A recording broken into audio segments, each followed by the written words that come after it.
గౌరవనీయులు మేడం గారు డాక్టర్ ఏ సిరి ఐఏఎస్ గారు, అలాగే మున్సిపల్ కార్పొరేషన్ సంబంధించి ఈ యొక్క సాలిడ్ వేస్ట్ మేనేజ్మెంట్ సంబంధించి పార్టిసిపేట్ చేస్తున్నటువంటి అన్ని అధికారులు, సిబ్బంది, కార్మికులు, అలాగే స్థానిక ప్రజలు, స్వశక్తి సంఘ మహిళలు, secretariat functionaries, print and electronic media మిత్రులందరూ కూడా నమస్కారం.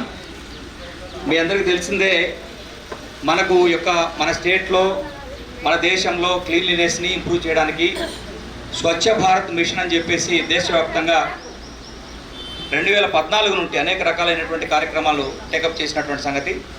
అందులో భాగంగా మన రాష్ట్రంలో కూడా గౌరవ ముఖ్యమంత్రి గారి ఆదేశాల మేరకు అటు గ్రామాల్లో అయితే పంచాయతీరాజ్, రూరల్ డెవలప్మెంట్ డిపార్ట్మెంట్, అర్బన్లో మున్సిపల్ అడ్మినిస్ట్రేషన్ డిపార్ట్మెంటు ఈ యొక్క క్లీన్లీనెస్ని ఇంప్రూవ్ చేయడానికి ప్రతి నెల కూడా 3వ శనివారం సాసా ప్రోగ్రాం, స్వచ్ఛాంధ్ర స్వర్ణాంధ్ర ప్రోగ్రాం చేస్తున్నాం.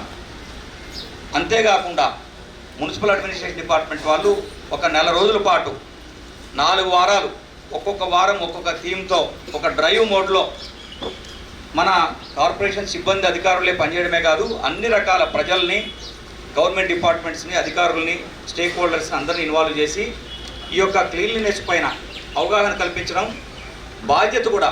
అంటే ఏంటంటే సాలిడ్ వేస్ట్ మేనేజ్మెంట్ రూల్స్ 2026లో కొత్తగా మనకి కొన్ని గైడ్లైన్స్ వచ్చినాయి. దాంట్లో మెయిన్ ఏంటంటే మనకి డంప్ యార్డ్ అనేది ఉండకూడదు. అంటే డంప్ యార్డ్ మనం ఇష్టం వచ్చినట్టు మొత్తం చెత్త తీసుకెళ్ళి అక్కడ డంప్ చేసేస్తున్నాము, దానివల్ల చాలా పొల్యూషన్ అవుతుంది.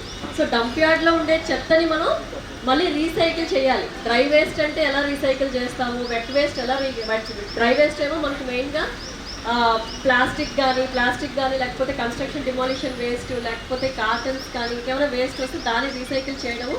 అలాగే వెట్ వేస్ట్ అయితే దాన్ని కాంపోస్ట్ కింద, వెర్మి కాస్ట్ కింద తయారు చేసి దాన్ని మళ్ళీ మన పొలాల్లోకి ఇవ్వడము. ఈ రెండు చేస్తున్నాము. పైగా లెగసీ వేస్ట్ అంటే మనకి ఎప్పటి నుంచో వాడి పడేసిన చెత్తని మనం ఇంతవరకు ప్రాసెస్ చేయకుండా డంప్ చేసేసాం.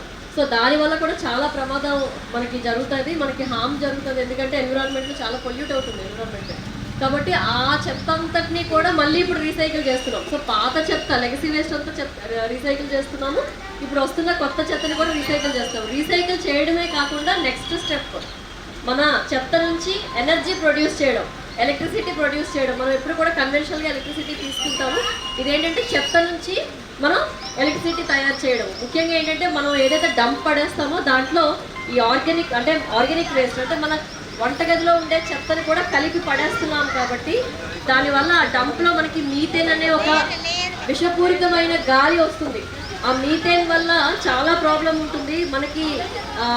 మెయిన్గా ఏంటంటే ఈ ఎఫ్యూజన్స్ వల్ల చాలా పొల్యూషన్ వస్తుంది. కాబట్టి ఆ మీథేన్ని మనం ఎలా వాడుకోవాలి, ఆ బయోగ్యాస్, ఆ మీథేన్ని మనం తీసుకెళ్ళి ఎనర్జీకి వాడతాం అనమాట. అది నెక్స్ట్ స్టెప్, నెక్స్ట్ లెవెల్కి ఇప్పుడు చేరుకుంటూ ఉన్నాం. ఇన్నాళ్ళు ఏంటి, ఓన్లీ చెత్త తీసుకొని వెళ్ళడం, డంప్ చేయడం. ఇప్పుడు డంప్ చేసిన దాన్ని మళ్ళీ రీసైకిల్ చేయడం, దాంట్లోంచి మళ్ళీ ఎనర్జీ డిరైవ్ చేయడం. ఇవి ఇప్పుడు మెయిన్గా చేస్తున్నాం. ఇదే కాకుండా ఇప్పుడు కొత్తగా గైడ్లైన్స్లో ఏంటంటే మనకి బల్క్ వేస్ట్ జనరేటర్స్ ఏవైతే మనకి 100 kg పైన చెత్త రోజు ప్రొడ్యూస్ చేస్తాయో వాటికి కూడా ఒక గైడ్లైన్ ఇచ్చారు. ఇప్పుడు ఆ డస్ట్బిన్స్ ఎవరు ఇచ్చారు మీకు? ఇప్పుడు మీరు ఇచ్చేసారు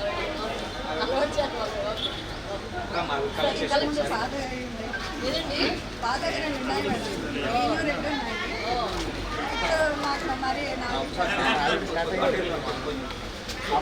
పొడి చెత్తలో వేసేవారు,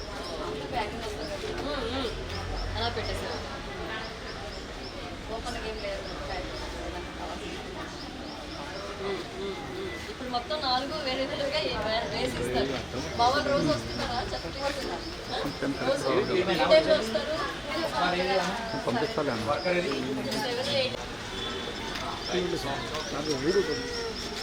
సార్ ఓకే సార్, లేదు ఓకే అంటే రెడీ అని సార్, రెడీ సార్.